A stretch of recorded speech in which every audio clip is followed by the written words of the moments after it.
Hello guys, this is Ty, aka the Flip Man. Obviously, if you're watching this building, you have a strong or somewhat of an interest in getting in the commercial side of real estate. We all know that's where the big boys play.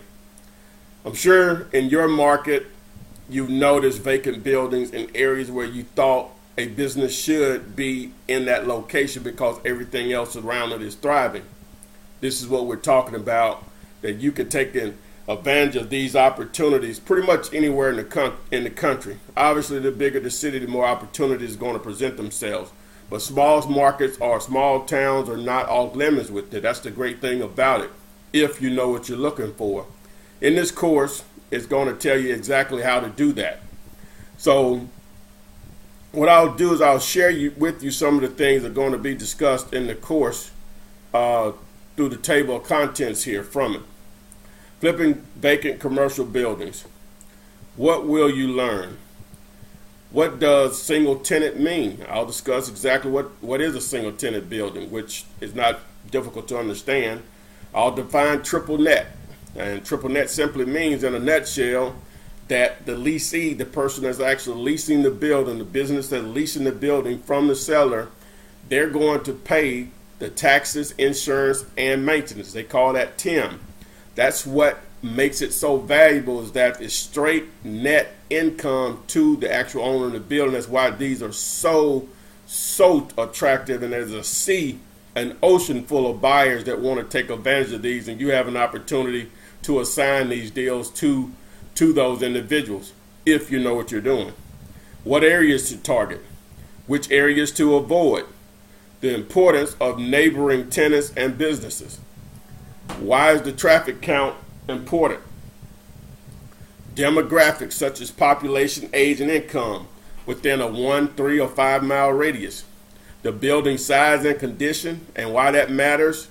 The size of the lot and location, i.e. corners or entrances to major shopping areas or retail centers. Here's the big one right here. Negotiating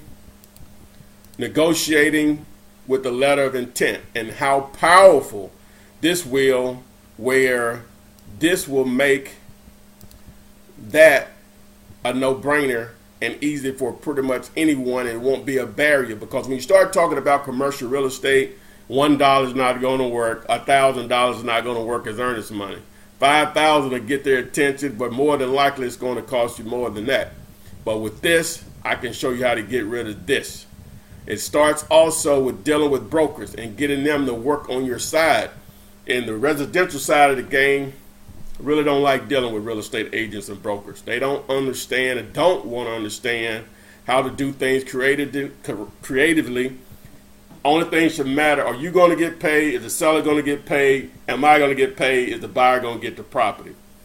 Can't get them to see that. But with commercial brokers, they deal with this on a day-to-day basis, or thinking outside the box and doing deals creatively. But I'm going to teach you how to work with them where they're going to be working in your favor, even though they're the actual client of the seller. A purchase and sales agreement, and why the due diligence period and getting a minimum of 45-day due diligence period is what's going to make all of your deals. Never lose your earnest money deposit. Even in some cases that may be needed, I'll teach you how to raise that money and still be able to put these deals together. Another key is adding value. That's where you're going to actually get paid. Adding value with the power of triple net leases, absolute triple net leases. Locating national and regional tenants for your deals.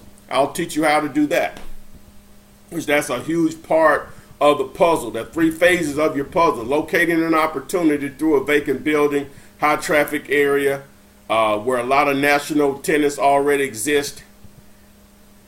Placing the national tenant in the building and then assigning the contract over for 5, 6, 7 figure checks. Types of AAA leases to ensure you have a highly attractive deal. Locating buyers for your deals, assigning and closing your deals. It's really that simple, guys. You can call or text me for pricing. I'm not even sure what I'm going to charge for this, or will I include it in the wholesaling housing and wholesaling apartment courses at this point. You know, you can get those at junkers101.com. But just to give you an idea of a deal, I'm going to take you through the outline of this course, which the course is in video and audio. This is just the outline only to give you something to go by.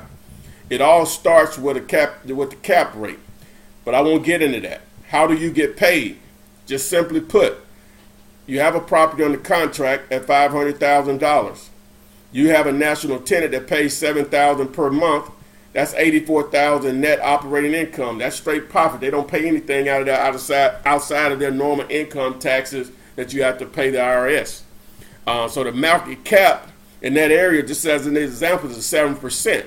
That with having a national tenant with the net that's committing with an LOI, that raises the value of this property of $1.2 million. When you understand cap rates, you'll know why it goes from this amount to this amount. Okay. Now, you find it won't be a problem finding a buyer that's willing to pay you $700,000 to have this deal. That's the difference. $700,000, $200,000. This is your fee. If you want to learn how to do this, flip vacant commercial buildings. Call or text me for pricing. 205-492-3425. Flipping vacant commercial buildings. This is Ty. I look forward to working with you soon.